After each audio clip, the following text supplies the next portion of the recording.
Hello বন্ধুরা, দেখো খুবই চমৎকার স্পেশাল একটা সেমাই রেসিপি। তো আমার মতো এরকম যদি বাসায় তৈরি করে গেস্টদের দাও, তোমাকে প্রশংসা করতে বাধ্য। তো চলো চলে যাই এই ভিডিওটি। হ্যালো বন্ধুরা, কেমন আছো সবাই? চলে আসলাম আবার একটা রেসিপি নিয়ে, সেটা হচ্ছে সেমাইয়ের খুবই মজাদার একটা রেসিপি। তো এই যে একটা ফ্রাই প্যান নিয়ে নিলাম, এর মধ্যে দেখো 2 টেবিল চামচের মতো ঘি দিয়ে দিলাম। তো এই যে এর মধ্যে দেখো এই লাচ্চা সেমাইটা দিয়ে দেব। তো লাচ্চা সেমাইটা দিয়ে এখন এই ঘিটার মধ্যে সেমাইটা খুব ভালোভাবে একটু ভেজে নেব, হালকা ব্রাউন কালারের মতো করে এটা ভেজে নেব। তো দেখো বন্ধুরা, এটা ব্রাউন কালার করে ভেজে নিয়েছি। এখন আমি এটা নামিয়ে নেব। তো বন্ধুরা দেখো, এই যে ফ্রাই প্যানটা ধুয়ে এখন আমি এই যে 1 লিটার দুধ এর মধ্যে দিয়ে দেব। তো বন্ধুরা, এই যে দেখো আমি 1 লিটার দুধ দিয়ে দিয়েছি। তো এখন এর মধ্যে আমি দিয়ে দিব 1 কাপের একটু কম গুঁড়ো দুধ, সেটা এর মধ্যে দিয়ে দেব। তো দিয়ে এটা দুধের সাথে গুঁড়ো দুধটা খুব ভালোভাবে মাখিয়ে নেব। তো দেখো এখন এখানে 5-6টার বেশি এলাচ দিয়ে দিব, দিয়ে এটা খুব ভালোভাবে আবার নাড়িয়ে নেব।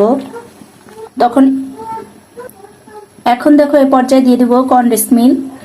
এটা দিলে খাবারের টেস্টটা আর একটু বেশি ভালো লাগে, এই দিয়ে দিলাম।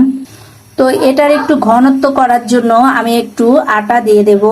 এখন আপনারা কর্নফ্লাওয়ারও দিতে পারেন অথবা হালকা চালের গুঁড়িও দিতে পারেন, আমার কাছে ওগুলা নেই, তো আমি একটু আটা দিয়ে দিলাম।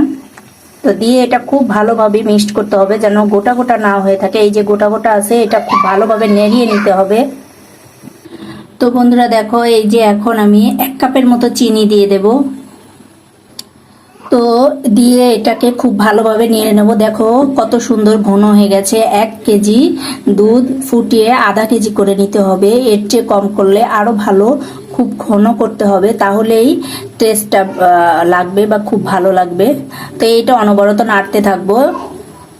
তো আমি এখানে 2টো তেজপাতা দিয়ে দেব, আর ব্যালেন্সটা ঠিক রাখার জন্য সামান্য পরিমাণে একটু লবণ দিয়ে দেব। তো এখন এটা আবার সুন্দর করে ভাবে নাড়তে থাকবো।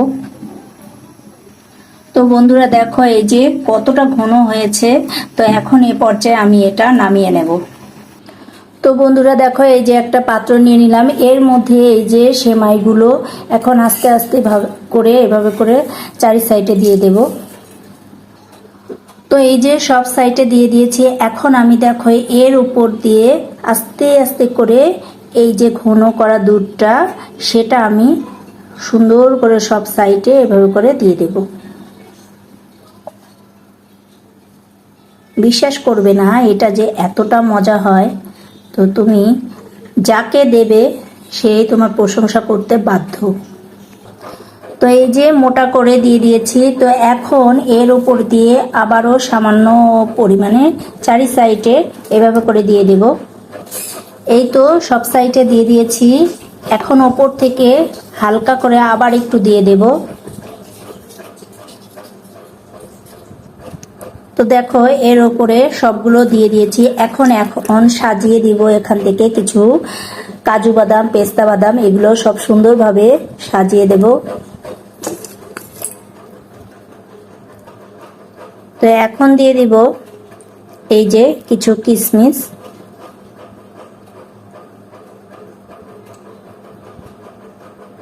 আলহামদুলিল্লাহ, তৈরি হয়ে গেল আমার খুবই মজাদার সেমাই রেসিপি। তো এমন করে বাসায় তৈরি করে খেয়ে দেখবে, খারাপ লাগবে না, প্রশংসা পাইতে বাধ্য।